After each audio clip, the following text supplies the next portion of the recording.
Olá, boa noite. Boa Sejam noite. todos Boa noite. bem-vindos a mais um Evangelho no Lar. Agradecemos a presença de todos. Eu gostaria de avisar que a nossa sessão está sendo gravada para posterior postagem no nosso canal do YouTube, só Evangelho no Lar.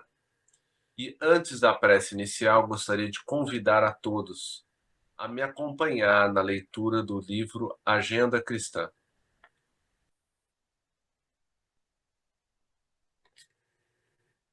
Preencheu a tela, pessoal? Sim, boa noite. Oi, Emerson.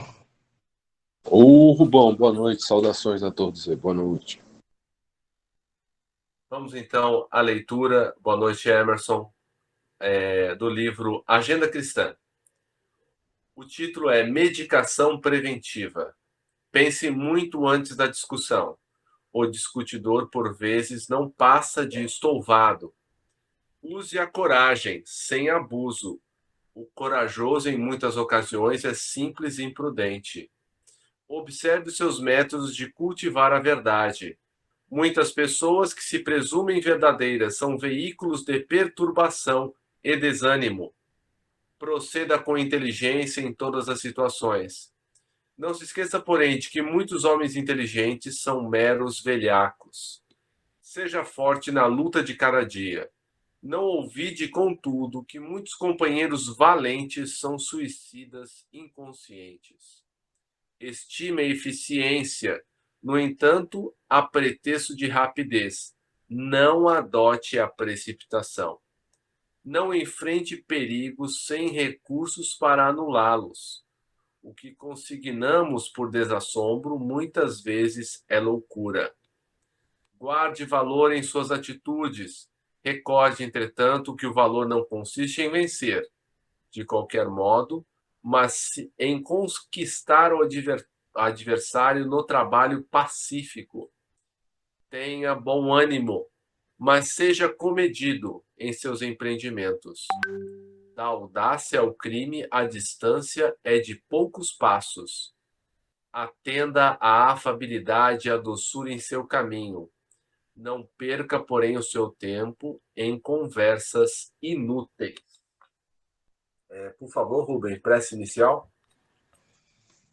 Nosso Pai, na terra e no céu, sagrado é teu nome. Seja feita a tua vontade conosco, como no espaço.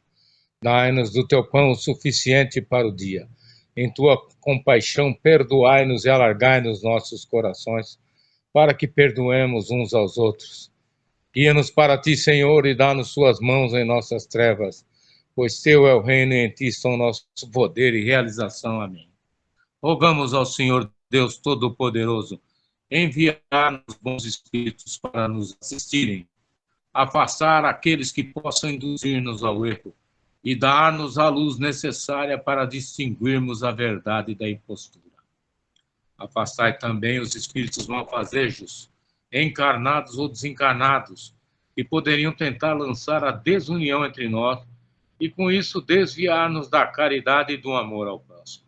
Se alguns procurarem penetrar nesse recinto, fazei que não encontrem acesso em nossos corações. Bons espíritos, que vos dignais de instruir-nos, tornai-nos dóceis aos vossos conselhos, afastai-nos de todo pensamento egoísta, de orgulho, de inveja e de ciúmes. Inspira-nos a indulgência e a benevolência para com os nossos semelhantes, presentes ou ausentes, amigos ou inimigos. Fazei, enfim, que pelos sentimentos que nos animarem, possamos reconhecer a vossa salutar influência.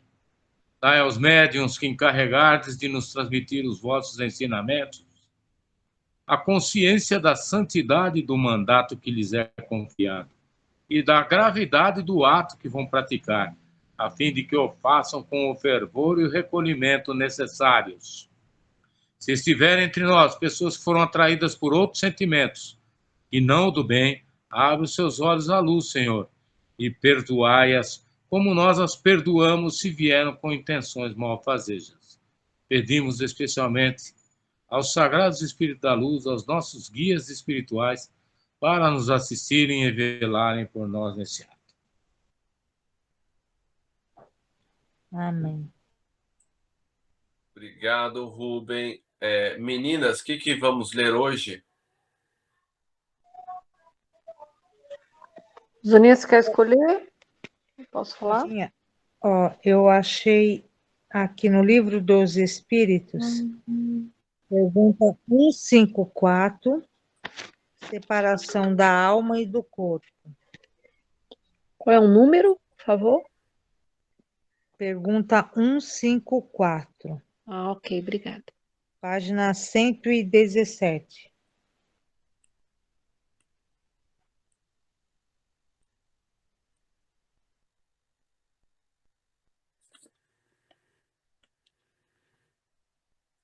Preencheu a tela, gente?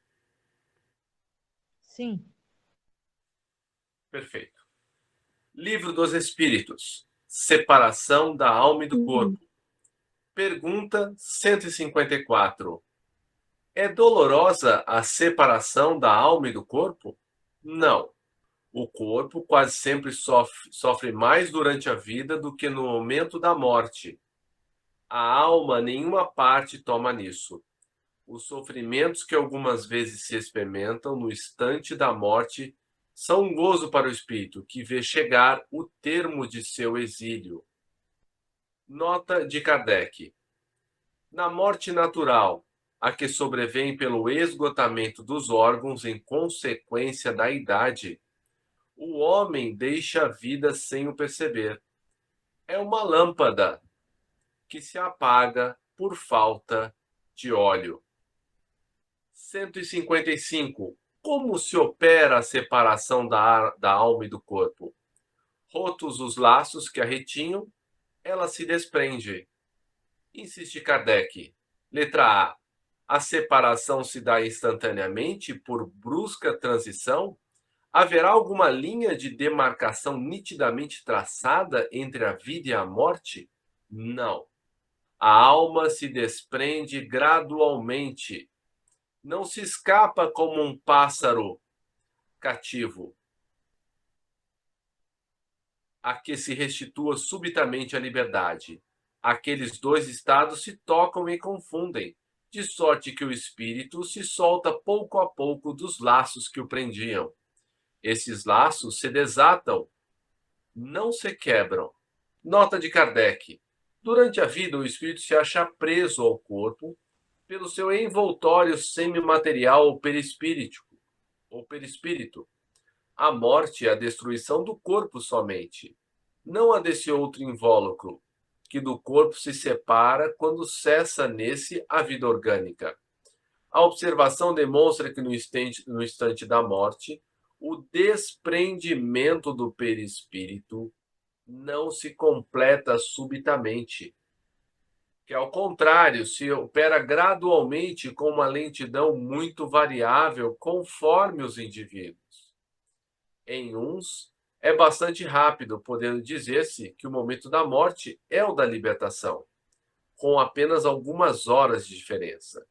Em outros, naqueles, sobretudo, cuja vida foi toda material e sensual, o desprendimento é muito menos rápido, durando algumas vezes dias, semanas e até meses, o que não implica existir no corpo a menor vitalidade, nem a possibilidade de volver à vida, mas uma simples afinidade com o espírito.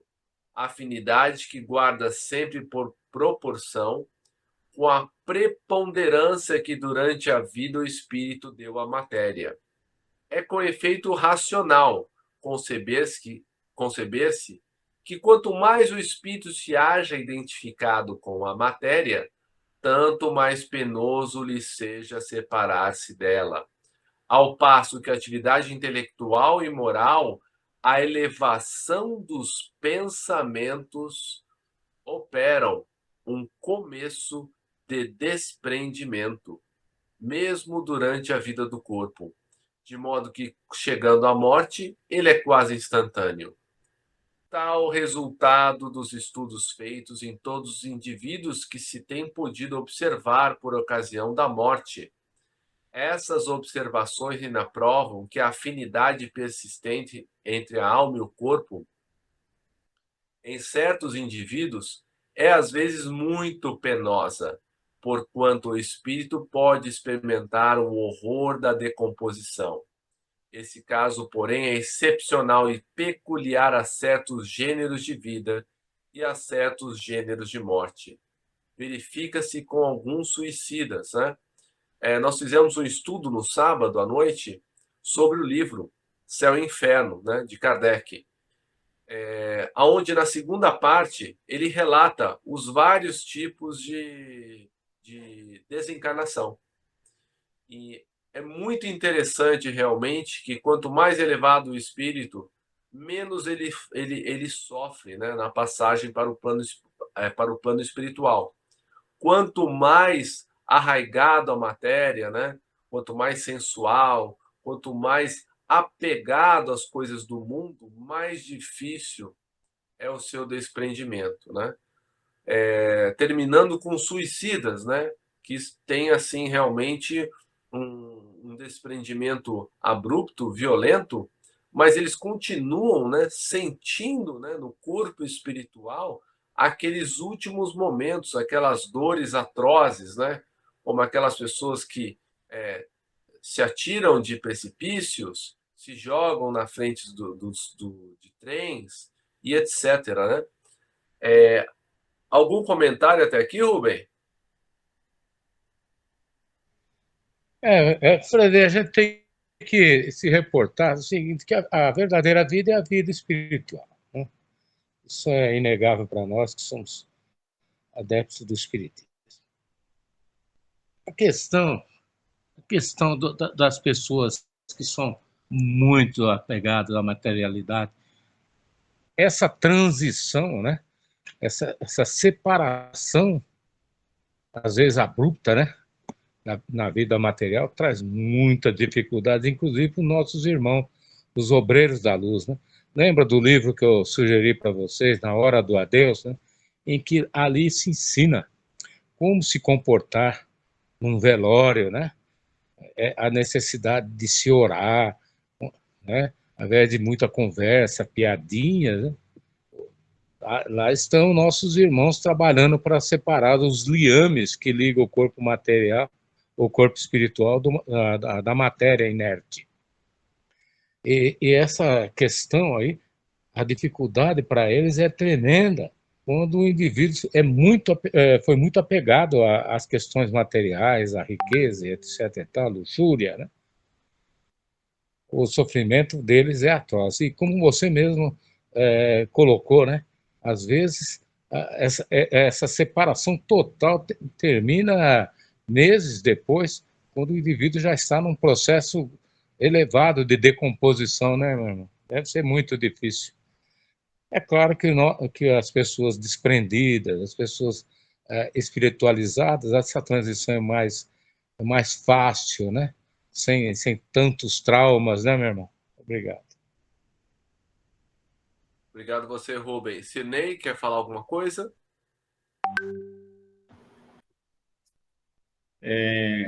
Bom, agradeço pela oportunidade. Enquanto o Rubem estava falando, eu estava pensando aqui no Sermão da Montanha, que Jesus Cristo disse que onde está o seu coração, né? Onde está o seu tesouro é onde está o seu coração. Então, as pessoas que são muito apegadas à matéria, elas acabam colocando o coração delas na matéria mesmo. Isso as dificulta desse desenlace do corpo. Mas eu fiquei pensando também no seguinte, né? Seria um castigo divino para essas pessoas observarem e verem o próprio corpo se deteriorando? Aí, é claro, eu pensei que não é um castigo, mas é uma necessidade para que elas valorizem o que realmente é o real, que é o espírito.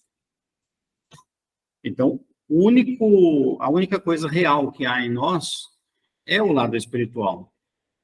O restante é passageiro. E isso me chamou muita atenção, né? Então, muito obrigado.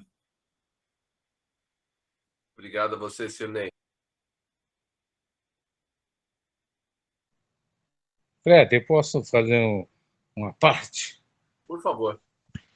A questão da decomposição desses corpos materiais, dos indivíduos mais materializados, que dificultam, né?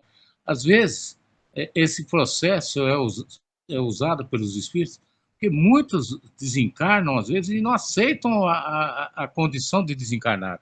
Eles pensam que estão vivos, porque eles estão volitando para lá e para cá, tentando conversar com seus amigos, né? Ele não tem uma consciência, às vezes, do seu novo status, né?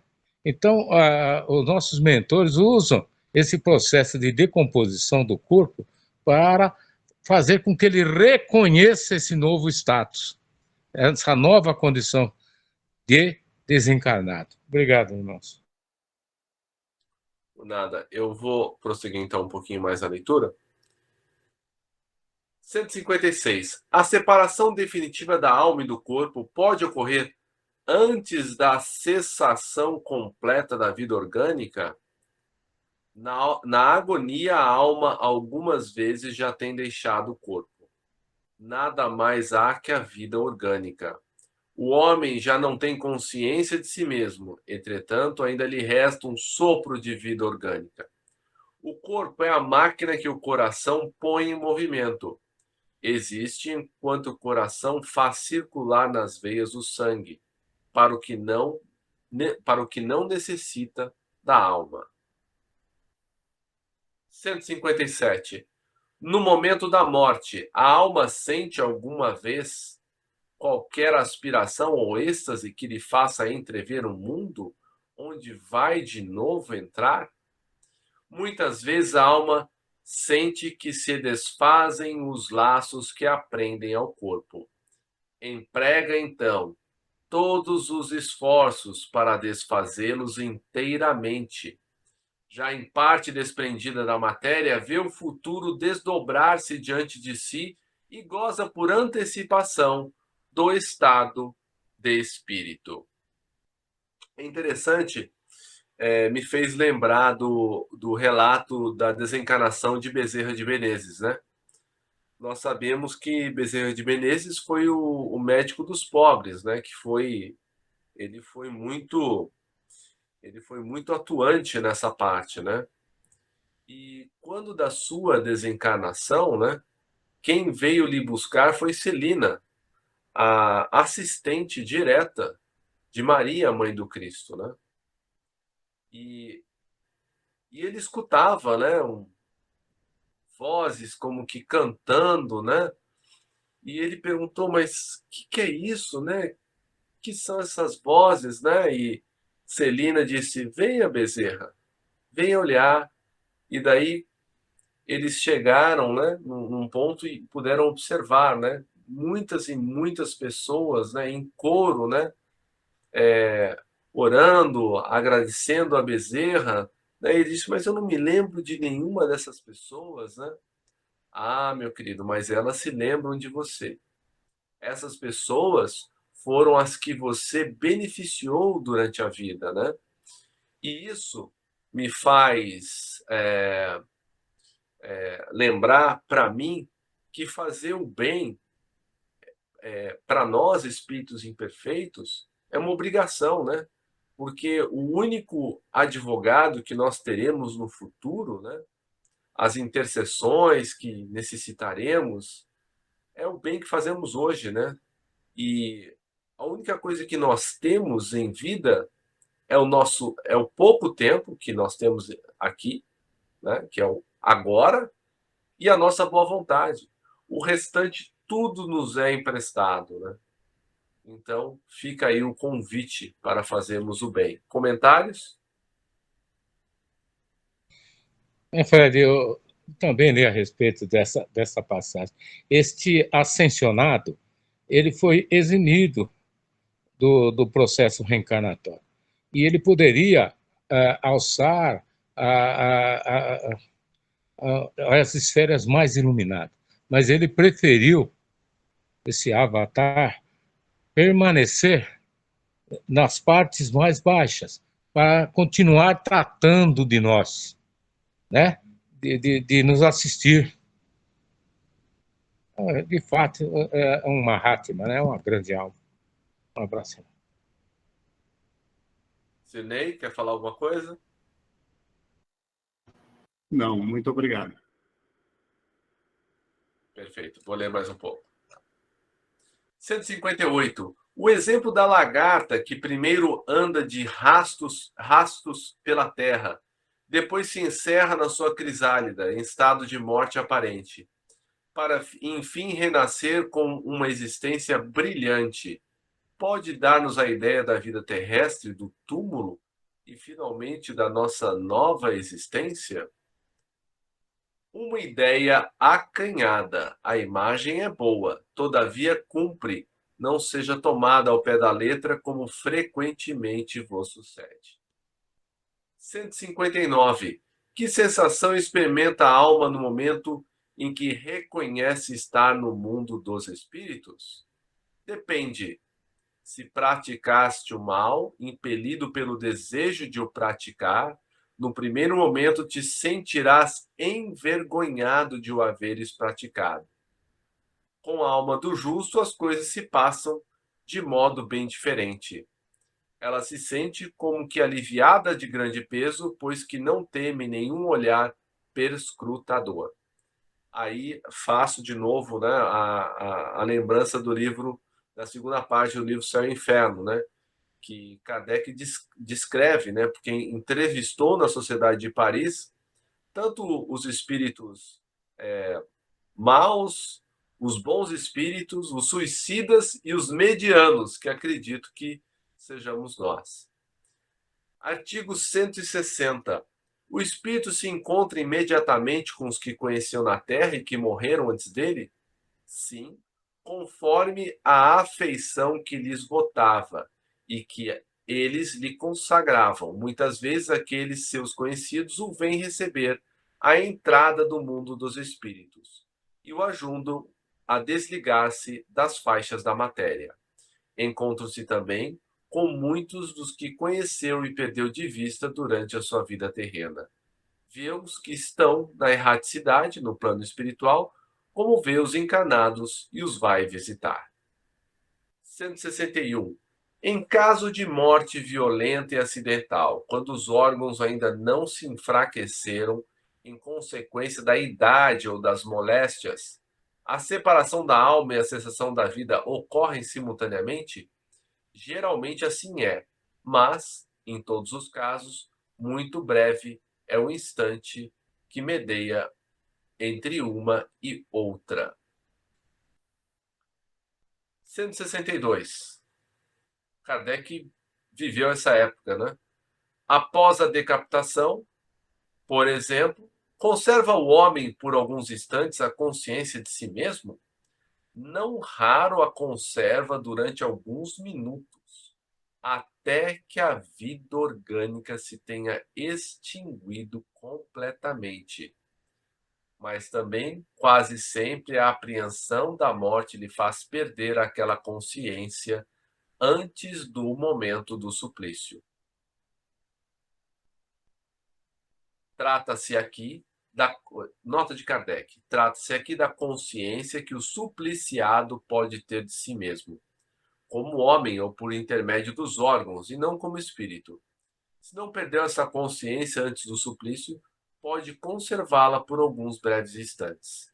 Ela, porém, cessa necessariamente com a vida orgânica do cérebro, o que não quer dizer que o perispírito esteja inteiramente separado do corpo. Ao contrário, em todos os casos de morte violenta, quando a morte não resulta da extinção gradual das forças vitais, mais fortes, tenazes os laços que prendem o corpo ao perispírito e, portanto, mais lento o desprendimento completo. Aqui vai aquela lembrança, né, que, de acordo com as nossas obras, né, nós seremos bem recebidos ou mal recebidos, né? no caso de desencarne, de acordo com o mérito do espírito, ele pode ser desligado antes do momento daquela fatalidade, né? Por exemplo, um acidente grave de trânsito, né? Então, vai aí o nosso merecimento, né? Aquilo que plantamos em vida, colhemos ainda até no final dessa vida, né? E na nossa vida no além. Comentários? Essa última exortação me fez lembrar um estudo que eu fiz de Joaquim Nabuco, um político, diplomata, um intelectual brasileiro do século XIX. Ele fala assim: as almas mais ricas e com mais vida são as que contêm mais destroços de coisas mortas, e não aquelas em que há mais germes de coisa por vir. Algo para nós fazermos uma reflexão, né, meu? Quanto mais você alcançar a reforma íntima, né,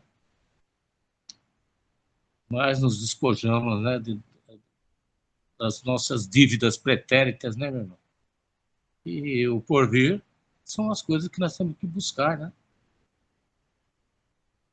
Melhor a fraternidade, a caridade e tudo que é necessário para nós melhorarmos como pessoa, né? E que seja isso. Obrigado, irmão. Mais alguém gostaria de fazer alguma contribuição antes de passarmos para as vibrações?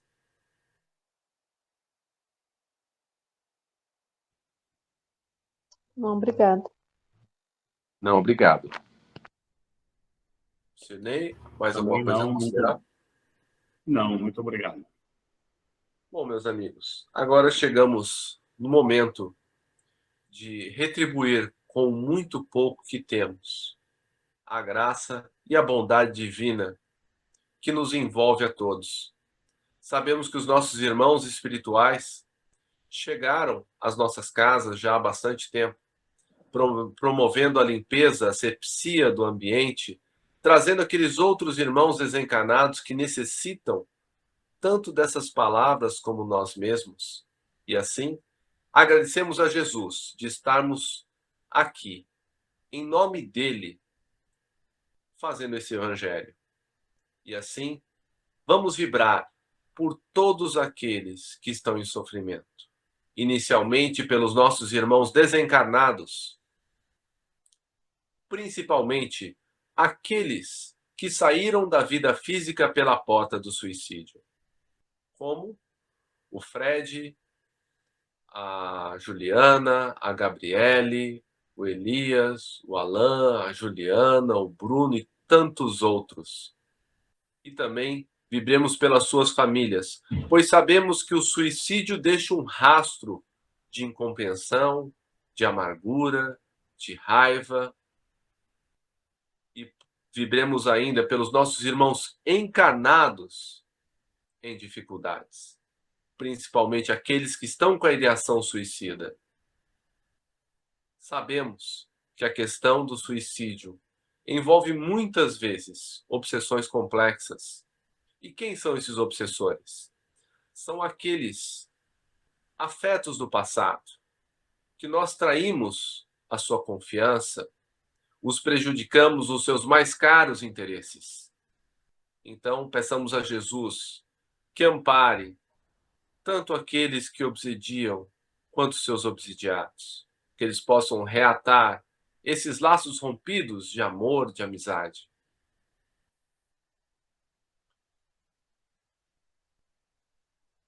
Vibremos ainda por todos os nossos governantes, por esses homens e mulheres, para que restabeleçam e mantenham a paz no planeta, fazendo o melhor que podem pelos que mais precisam.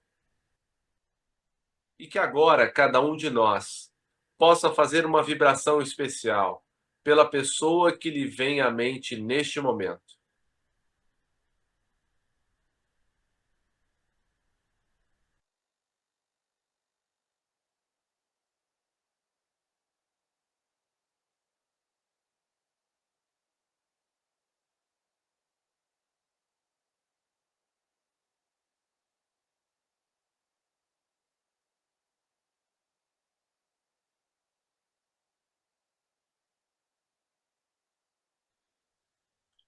que todas essas pessoas que vieram ao nosso pensamento sejam amparadas.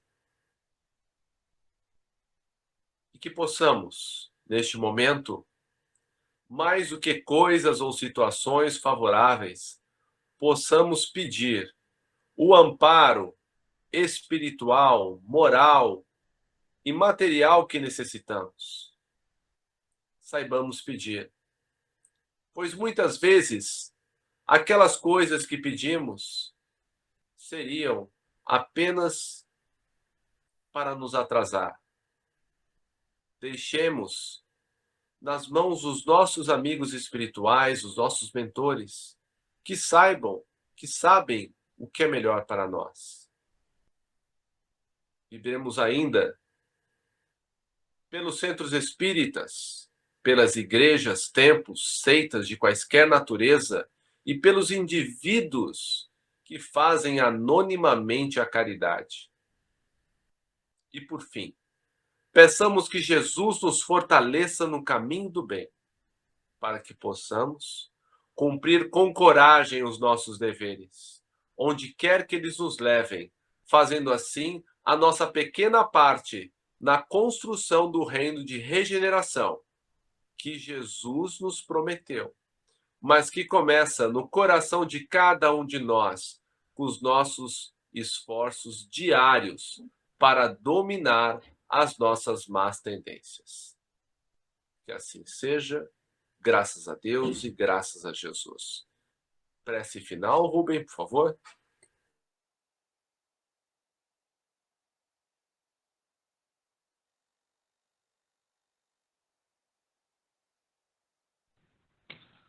Agradecemos aos bons espíritos que vieram comunicar-se conosco.